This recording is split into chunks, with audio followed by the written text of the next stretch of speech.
Previously at Full On Drums. It's all about the room mics. You ready? You ready? Bonus take. Drums, drums, drums. Drums.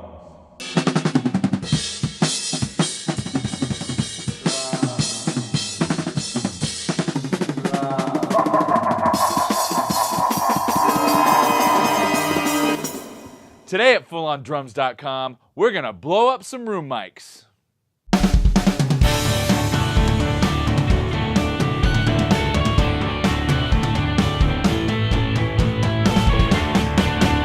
Last week we used coincident pairs to get a big room sound out of a not so big room.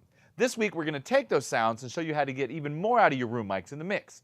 First off, EQ.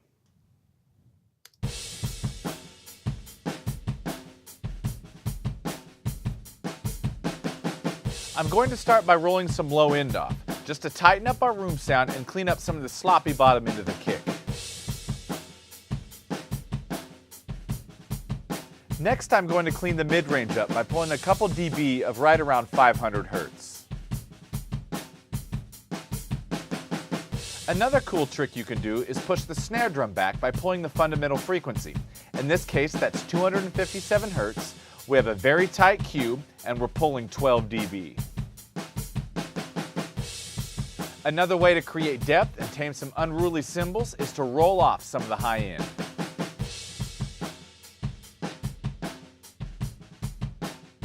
Now we can add even more depth by using compression.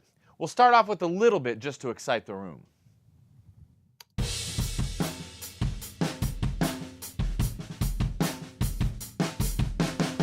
Here we have a ratio of 10:1 with a fairly fast attack and release.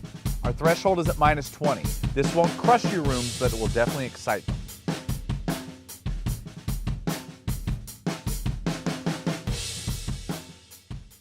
Okay, now we're going to fire up the 1176 plug-in and really crush our room mics.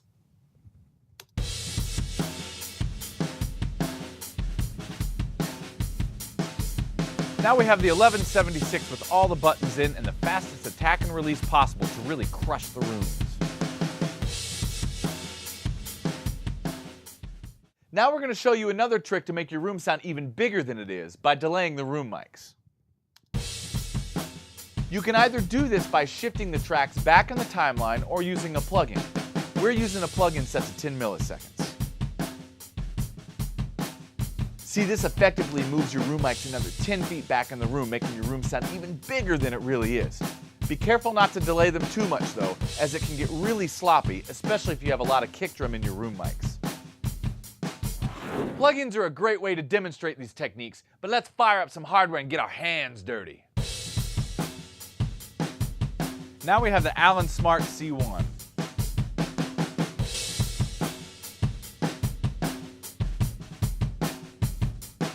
Here we have a gentle setting with a 4:1 ratio and a slow release.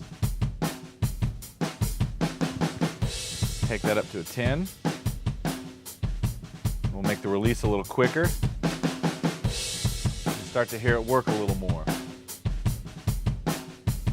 Now we'll really crank it up by dialing the threshold down a little bit. Make up a little gain.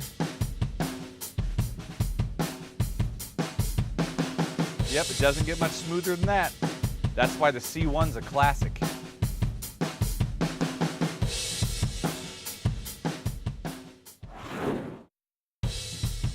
Okay, now we're going to use an overstay or VCA compressor.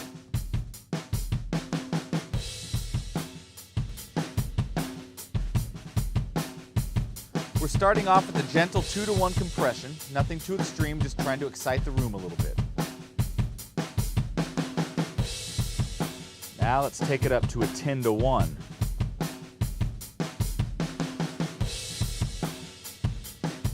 To take it to the next level, we'll turn the behavior knob up. Now you can hear we start to get some more extreme room action.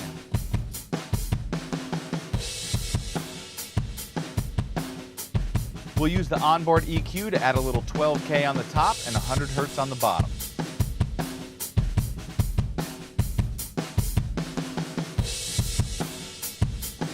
Now I'm going to dial this back just a little bit with the blend knob.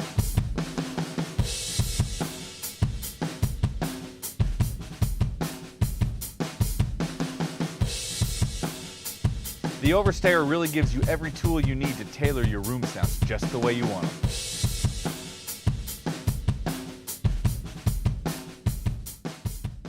So there you have it. Using coincident mics and some of these mix techniques, you can make your room sound any size you want. Now remember to go to fullondrums.com and download the full bandwidth multi-track audio files of everything you've just heard. And check out past episodes, interviews, articles, news, and reviews from around the drumosphere. So until next time, you know the drill. Keep it on 10.